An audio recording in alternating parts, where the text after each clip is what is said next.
Good morning everyone. Good morning. ಇವತ್ತು ನಮ್ಮ ಹಂಪಿ 2ನೇ ದಿನ. ನಾನು ಏನ್ ಕವರ್ ಮಾಡಿದ್ವಿ? ಸಣ್ಣಪುರ ಲೇಕು, ದುರ್ಗಾ ಟೆಂಪಲ್ ಮತ್ತೆ ಅಂಜನಾದ್ರಿ ಹಿಲ್ಸ್. ಅಲ್ಲಿ ಸನ್ಸೆಟ್ ತುಂಬಾ ಚೆನ್ನಾಗಿತ್ತು. ಸುಸ್ತಾ ಮಲ್ಕೊಂಡ್ಬಿಟ್ವಿ. ಇವತ್ತು ನಮ್ಮ ಹಂಪಿ ಇನ್ನೊಂದು ಕಡೆ, ಸೊ ಅದನ್ನ ಆಟೋ ಇದು ಬುಕ್ ಮಾಡಿದೀವಿ. ಯಾಕಂದ್ರೆ ತುಂಬಾ ಬಿಸಿಲಿದೆ. 40 ಡಿಗ್ರಿ ಸೆಲ್ಸಿಯಸ್ ಮುಟ್ಟಿದೆ ನೆನ್ನೆ. ಅಷ್ಟು ಇದ್ರಿಂದ ನಾವು ಆಟೋ ಬುಕ್ ಮಾಡಿದೀವಿ. ಸೊ ಆಟೋದಲ್ಲೇ ಎಲ್ಲ ಕವರ್ ಮಾಡ್ತಾರೆ. ಸೊ 1600 ರೂಪಾಯಿನ 1500 ರೂಪಾಯಿ ಸಮಥಿಂಗ್. ಮೇಡಮ್ ಚೌಕಾಶಿ ಮಾಡಿದ್ರೆ ಎಷ್ಟು ಚೌಕಾಶಿ ಮಾಡಿದೆ? 1300 ಅಂತ ಮಾತಾಡಿದೀನಿ, ಗೊತ್ತಿಲ್ಲ. 300 ರೂಪಾಯಿ ಉಳಿಸಿದಾಳೆ. 300 ರೂಪಾಯಿ ಮನೆ ಕಟ್ಸ್ತೀವಿ ಆಮೇಲೆ. ಸೊ ಈಗ ನಾವು ನೆನ್ನೆ ಒಂದು ಲಕ್ಷ್ಮಿ ಟೆಂಪಲ್ ಉಳ್ಕೊಂಡಿತ್ತು, ಅದನ್ನ ಕವರ್ ಮಾಡಿ ನದಿ ದಾಟಿ ಅಲ್ಲಿ ಮತ್ತೆ ಆ ಕಡೆ ಫುಲ್ ಕವರ್ ಮಾಡ್ತೀವಿ. ಈಗ ನೀವು ನೋಡ್ತಾ ಇರೋದು ನಮ್ಮ ಹಿಂದೂ ಧರ್ಮಗ್ರಂಥಗಳಲ್ಲಿ ಉಲ್ಲೇಖವಾಗಿರುವ 5 ಪವಿತ್ರ ಸರೋವರಗಳಲ್ಲಿ ಒಂದಾದ ಪಂಪಾ ಸರೋವರ. ಪಾರ್ವತಿ ಶಿವನನ್ನು ಒಲಿಸಿಕೊಳ್ಳಲು ತಪಸ್ಸು ಮಾಡಿದ ಜಾಗ ಇದಂತೆ. ರಾಮಾಯಣದಲ್ಲಿ ಶಬರಿ ರಾಮನಿಗಾಗಿ ಕಾದಿರುವ ಜಾಗ ಇದೆ ಅಂತೆ. ಸರೋವರದ ಹತ್ತಿರನೇ ಜಯಲಕ್ಷ್ಮಿ ದೇವಸ್ಥಾನ ಹಾಗೂ ಶಿವನ ದೇವಸ್ಥಾನ ಇದೆ. ವಿದ್ಯಾರಣ್ಯ ಸ್ವಾಮೀಜಿಗಳು ತಪಸ್ಸು ಮಾಡಿದ ಜಾಗ ಕೂಡ ಇದೆ ಅಂತೆ.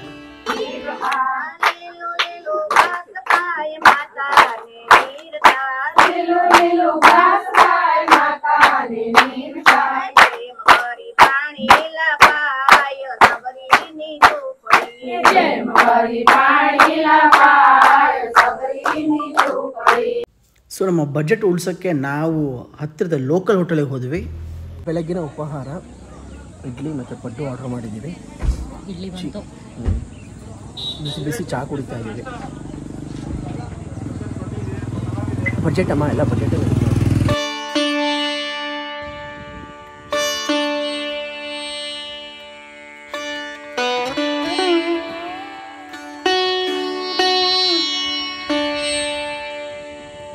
ನಮ್ಮ ಟ್ರಿಪ್ನ ಮೊದಲನೇ ದಿನ ನಾವು ನದಿಯ ಈ ಕಡೆ ಅಂದರೆ ಕೊಪ್ಪಳ ಸೈಡ್ ಇದ್ವಿ. ಇವತ್ತು ಆ ಕಡೆ ಹೋಗ್ತಾ ಇದೀವಿ, ಅಂದರೆ ಹೊಸಪೇಟೆ ಸೈಡ್ ಹೋಗ್ತಾ ಇದ್ದೀವಿ.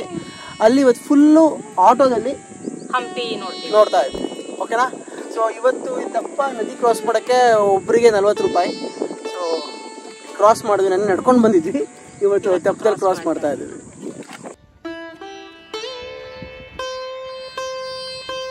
ನಮ್ದು ಇವಾಗ ಆಟೋ ಟ್ರಿಪ್ ಶುರು ಆಗ್ತಿದೆ. ಈ ಮ್ಯಾಪ್ ಇಲ್ಲೇ ಇರೋ ಪ್ಲೇಸಸ್ ಎಲ್ಲ ಹೋಗ್ತಾ ಇದೀವಿ. Temple, musical pillar, Tulabhar first place ಇವಾಗ ಹೋಗೋದು. ಅಣ್ಣ ನಿಮ್ಮ ಹೆಸರು? ದುರ್ಗಾ ದುಲಿ ಜೊತೆ ಹೋಗ್ತಾ ಇದೀವಿ ಹಂಪಿ ಸುತ್ತಾಡಕ್ಕೆ. ಸಿಸ್ಟರ್ ಸ್ಟೋನ್ ಅಂತ, ಅಕ್ಕ ತಂಗಿ ಗುಡ್ಡು. ಓಕೆ, ಏನಿದೆ ವಿಶೇಷ? ಈ ಅಕ್ಕ ತಂಗಿ ಗುಡ್ಡದ ಸುತ್ತ ಅನೇಕ ಜನಪದ ಕಥೆಗಳಿವೆ. ಅದರಲ್ಲಿ ಒಂದು, ಇಬ್ಬರು ಸಹೋದರಿಯರು ವಿಜಯನಗರ ಸಾಮ್ರಾಜ್ಯ ಉತ್ತುಂಗದ ಸಮಯದಲ್ಲಿ ಬಂದ್ಬಿಟ್ಟು ಹಂಪಿನ ನೋಡಿ ಅಣಗಿಸಿದ್ರಂತೆ. ಆಗ ಗ್ರಾಮ ದೇವತೆಗೆ ಸಿಟ್ಟು ಬಂದ್ಬಿಟ್ಟು, ನೀವು ಬರೀ ಕಲ್ಲಿದೆ ಅಂತ ಅಣಗಿಸಿದ್ದೀರಾ, ಸೊ ನೀವು ಕಲ್ಲಾಗಿ ಹೋಗಿ ಅಂತ ಶಾಪ ಕೊಟ್ಲಂತೆ.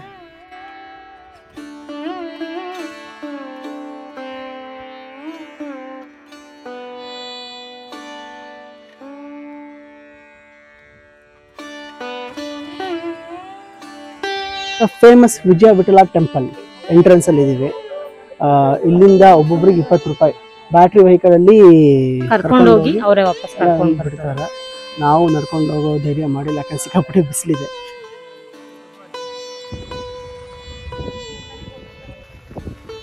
ವಿಜಯ ವಿಠಲ ದೇವಸ್ಥಾನದ ಬಗ್ಗೆ ಎಷ್ಟು ಹೇಳಿದ್ರು ಸಾಲದು. ಈ ದೇವಸ್ಥಾನ ಎಷ್ಟು ಚೆನ್ನಾಗಿದೆ ಅಂದರೆ, ನನ್ನ ಪ್ರಕಾರ ಬದುಕಿದ್ದಾಗ ಒಮ್ಮೆ ಆದರೂ ಈ ದೇವಸ್ಥಾನಕ್ಕೆ ಭೇಟಿ ಕೊಡಲೇಬೇಕು. 15ನೇ ಶತಮಾನದಲ್ಲಿ 2ನೇ ದೇವರಾಯ ಈ ದೇವಸ್ಥಾನವನ್ನು ನಿರ್ಮಿಸಿದರು. ಆಮೇಲೆ ಕೃಷ್ಣದೇವರಾಯ ಅರಸರು ಈ ದೇವಸ್ಥಾನನ ವಿಸ್ತರಿಸ್ತಾ ಹೋದರು. ನಮ್ಮ ನೋಟುಗಳಲ್ಲಿ ಕಾಣಿಸುವ ಆ ಕಲ್ಲಿನ ರಥ ಚಿತ್ರ ಏನಿದೆ ಅದು ಇದರದ್ದೇ. ಭಾರತದ 3 ಪ್ರಸಿದ್ಧ ಕಲ್ಲಿನ ರಥಗಳಲ್ಲಿ ಒಂದು ಇದು. ಇನ್ನೂ 2 ಕೋನಾರ್ಕ್ ಒಡಿಸ್ಸಾದಲ್ಲಿ ಹಾಗೂ ಮಹಾಬಲಿಪುರಂ ತಮಿಳುನಾಡಲ್ಲಿದೆ. ಈ ದೇವಸ್ಥಾನವನ್ನು ವಿಷ್ಣುವಿನ ಅವತಾರವಾದ ವಿಠಲನಿಗೆ ಅರ್ಪಿಸಲಾಗಿದೆ. ಒಂದು ದಂತಕಥೆಯ ಪ್ರಕಾರ ಈ ದೇವಸ್ಥಾನವನ್ನು ವಿಠಲನ ವಾಸಸ್ಥಾನವಾಗಿ ನಿರ್ಮಿಸಲಾಗಿತ್ತಂತೆ. ಆದರೆ ವಿಷ್ಣು ತನಗೆ ಈ ದೇವಸ್ಥಾನ ತುಂಬ ಭವ್ಯವಾಗಿದೆ, ಇದು ಬೇಡ, ಇದರ ಬದಲು ನಾನು ಪಂಢರಪುರದ ತನ್ನ ಸ್ವಂತ ವಿನಮ್ರ ಮನೆಯಲ್ಲಿ ವಾಸಿಸ್ತೀನಿ ಅಂತ ವಾಪಸ್ ಹೋದ ಅಂತ ಹೇಳಲಾಗತ್ತೆ. ಇನ್ನು ಈ ದೇವಸ್ಥಾನದ ಮುಖ್ಯ ಆಕರ್ಷಣೆ ಅಂದರೆ ಇಲ್ಲಿರುವ ಸಂಗೀತ ಸ್ತಂಭಗಳು ಅಥವಾ ಮ್ಯೂಸಿಕ್ ಪಿಲ್ಲರ್ಸ್. ಈ ಸಂಗೀತ ಸ್ತಂಭಗಳನ್ನು ಸರಿಗಮ ಸ್ತಂಭಗಳು ಅಂತ ಕರೀತಾರೆ. ಈ ಕಂಬಗಳನ್ನ ನಿಧಾನವಾಗಿ ತಟ್ಟಿದರೆ ಅದರಿಂದ ಮ್ಯೂಸಿಕ್ ಬರುತ್ತೆ. ಬ್ರಿಟಿಷು ಈ ಕಂಬದೊಳಗೆ ಏನಿರ್ಬೋದು ಅಂತ ಚೆಕ್ ಮಾಡೋಕ್ಕೆ ಒಂದೆರಡು ಕಂಬಗಳನ್ನ ಕತ್ತರಿಸಿ ಏನಾದರೂ ಸಂಗೀತ ವಾದ್ಯಗಳಿದೆಯಾ ಅಂತ ಚೆಕ್ ಮಾಡಿದ್ರಂತೆ.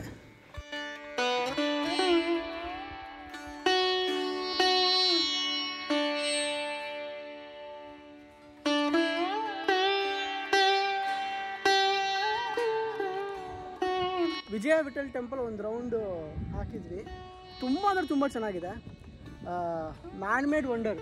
ಹೌದು, ಬರೀ ಕೇಳ್ತಾ ಇದ್ವಿ, ಇವಾಗ ನೋಡ್ತಾ ಇದ್ರೆ ಸಖತ್ತಾಗಿ ಮಜಾ ಬರ್ತಾ ಇದೆ. ಬಟ್ ಅದು ಮ್ಯೂಸಿಕಲ್ ಪಿಲ್ಲರ್ಸ್ ಒಳಗಡೆ ಹೋಗಕ್ಕೆ ಬಿಡ್ತಾ ಇಲ್ಲ, ಏನೋ ವರ್ಕ್ ಇನ್ ಪ್ರೋಗ್ರೆಸ್ ಅಂತ. ಆಕ್ಚುಲಿ ನಾವು ಅದನ್ನ ಎಕ್ಸ್ಪೀರಿಯನ್ಸ್ ಮಾಡಬೇಕು ಅಂತ ತುಂಬ ಖುಷಿಯಾಗಿ ಇಲ್ಲಿ ಬಂದ್ವಿ. ಫಸ್ಟ್ ಪ್ಲೇಸ್ ಇದು ಅಂದ್ಕೊಂಡು ಬಿಡ್ತಾ ಇಲ್ಲ. ರೂಯಿನ್ಸ್ ಹೆಂಗಿದೆ ಅಂದರೆ ಇನ್ನು ಪೀಕ್ ಟೈಮಲ್ಲಿ ಹೆಂಗಿರ್ಬೋದಿತ್ತು ಹಂಪಿ ಅಲ್ವಾ? ರೂಯಿನ್ಸ್ ಹೆಂಗಿದೆ ಅಂದರೆ ಇನ್ನು ಪೀಕ್ ಟೈಮಲ್ಲಿ ಹಂಪಿ ಹೆಂಗಿತ್ತೇನಪ್ಪ ಅಲ್ವಾ?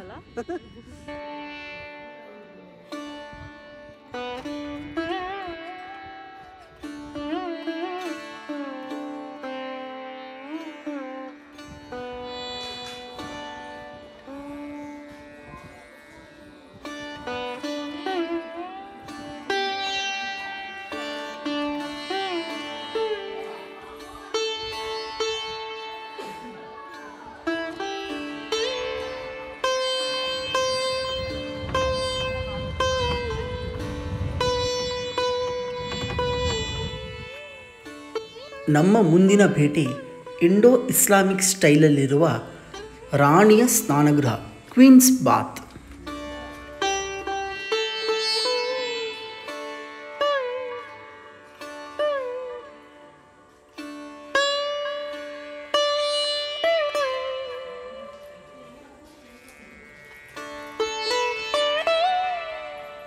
ನೀವೇನು ಈ ಜಾಗ ನೋಡ್ತಾ ಇದ್ದೀರಾ, ಇಲ್ಲಿಗೆ ನೀರು ಈ ಕಂದಕದಿಂದ ಬರ್ತಾ ಇತ್ತು ಹೊರಗಡೆಯಿಂದ.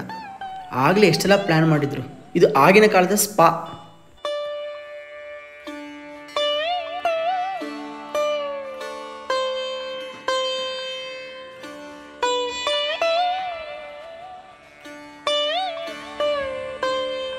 ನಮ್ಮದು ಕ್ವೀನ್ಸ್ ಬಾತ್ ಮುಗೀತು.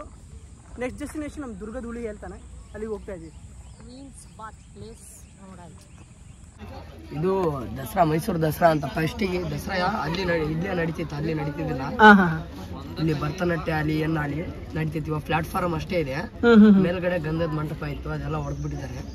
ಮುಂದ್ಗಡೆ ಹೋದ್ರೆ ಬ್ಲಾಕ್ ಸ್ಟೋನ್ ಪುಷ್ಕರಣಿ ಅಂತ, ಬ್ಲಾಕ್ ಕಲ್ಲಲ್ಲಿ ಪುಷ್ಕರಣಿ ಮಾಡಿದ್ದಾರೆ.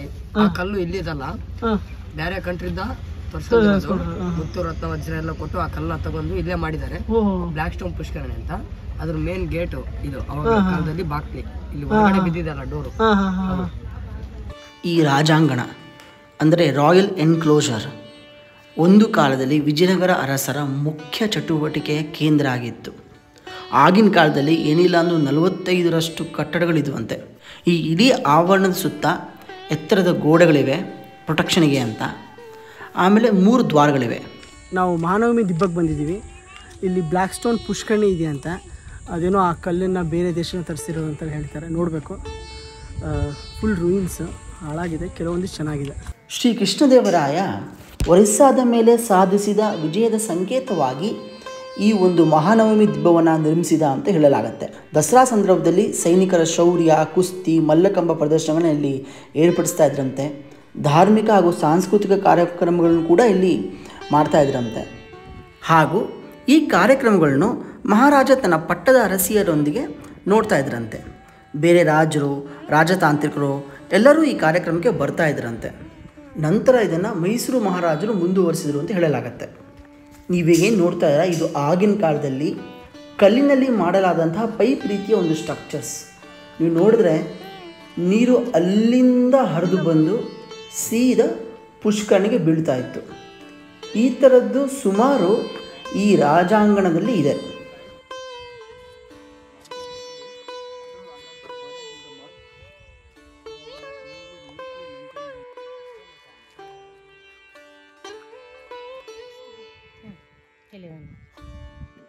ಈಗ ಬ್ಲ್ಯಾಕ್ ಸ್ಟೋನ್ ಪುಷ್ಕರಣಿ ನೋಡ್ತಾ ಇದ್ದೀರಾ. ಇದು 1988 ಅಂದರೆ ನಾನು ಹುಟ್ಟಿರೋ ವರ್ಷದಲ್ಲಿ ಇದನ್ನು ಆರ್ಕಿಯಾಲಜಿ ಡಿಪಾರ್ಟ್ಮೆಂಟು ಡಿಗ್ ಮಾಡಿ ತೆಗೆದಿರೋದಂತೆ. ಸಖತ್ತಾಗಿದೆ ಮಾತ್ರ. ಹೇಳೋ ಪ್ರಕಾರ ಅಂದರೆ ಇಲ್ಲಿ ನಾನು ಓದಿರೋ ಪ್ರಕಾರ ಈ ಕಲ್ಲು ಏನಿದೆ ಇದಕ್ಕೆ ಉಪಯೋಗಿಸಿದ್ದಾರೆ ಕಟ್ಟಕ್ಕೆ, ಅದು ಇಲ್ಲೆಲ್ಲೂ ಸಿಗಲ್ಲ ಅಂತೆ. ಸೊ ಬಹುಶಃ ಇದೆಲ್ಲೋ ಬೇರೆ ದೇಶದಿಂದನೋ ದುಡ್ಡು ಕೊಟ್ಟು ತರಿಸಿರೋದು ಅಂತ ಅಲ್ಲಿ ಬರೆದಿದ್ದಾರೆ. ಇದು ಪ್ರೇಕ್ಷಕರ ಸಭಾಂಗಣ. ಇದ್ರ ಜೊತೆಗೆ ಈ ರಾಜಾಂಗಣದಲ್ಲಿ ಒಂದು ಅಂಡರ್ಗ್ರೌಂಡ್ ಚೇಂಬರ್ ಕೂಡ ಇದೆ. ಇಲ್ಲಿ ರಾಜರು ಸೀಕ್ರೆಟಾಗಿ ಮೀಟಿಂಗ್ ಮಾಡ್ತಾ ಇದ್ರಂತೆ. ನಮ್ಮ ಮುಂದಿನ ಡೆಸ್ಟಿನೇಷನ್ ರಂಗಾ ಟೆಂಪಲ್, ಲೋಟಸ್ ಮಹಲ್ ಹಾಗೂ ಎಲಿಫೆಂಟ್ ಸ್ಟೇಬಲ್.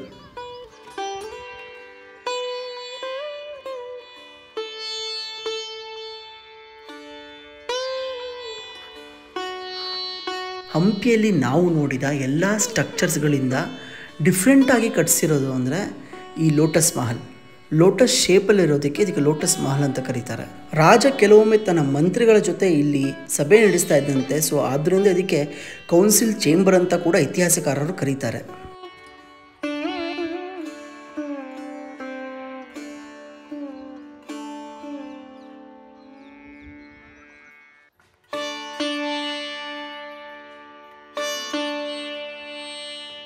ನಾವಿವಾಗ ಎಲಿಫೆಂಟ್ ಸ್ಟೇಬಲ್ ಒಳಗಡೆ ಇದ್ದೀವಿ, ನೋಡ್ಬೋದು. ಸೊ ಆಗ ನನ್ನಂತಹ ಆನೆಗಳು ಕಣೆ, ನನ್ನ ಗಜ ಆನೆ ಮದ್ದಾನೆ ನೋಡೋಕ್ಕೆ ಒಂದು ಗಜಾನೆ ನನ್ನಂತಹ ಆನೆಗಳನ್ನ ಇಲ್ಲಿ ಅದೇ ರಿಯಲ್ ಆನೆಗಳನ್ನ ಇಡ್ತಿದ್ರಂತೆ. ನಮ್ಮನ್ನೆಲ್ಲ ಕಟ್ಟಾಕಕ್ಕೆ ಇವೆಲ್ಲ ಚಾನ್ಸೇ ಇಲ್ಲಮ್ಮ.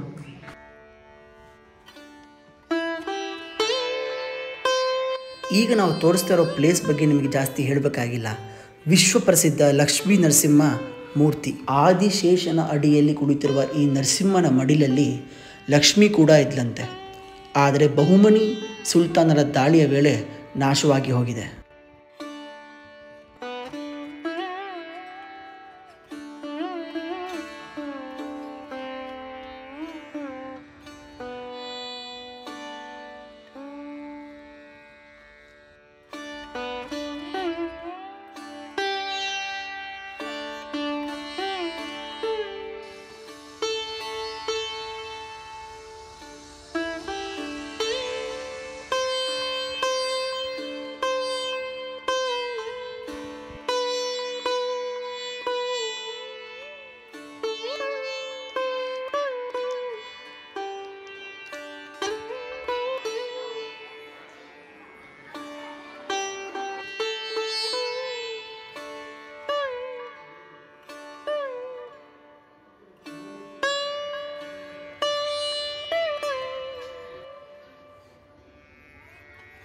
ಹಾಯ್ ಫ್ರೆಂಡ್ಸ್, ಇಲ್ಲಿಗೆ ನಮ್ಮ ಹಂಪಿಯ ವಿಲಾಗ್ ಮುಗೀತು.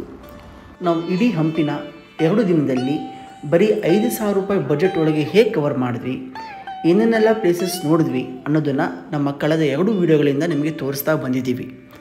ನಿಮಗೆ ಈ ವಿಡಿಯೋ ಇಷ್ಟ ಆದರೆ ದಯವಿಟ್ಟು ಲೈಕ್ ಮಾಡಿ, ಶೇರ್ ಮಾಡಿ ಹಾಗೂ ಕಮೆಂಟ್ ಮಾಡಿ. ಹಾಗೆ ನಮ್ಮ ಚಾನಲ್ಗೆ ಸಬ್ಸ್ಕ್ರೈಬ್ ಆಗಿ.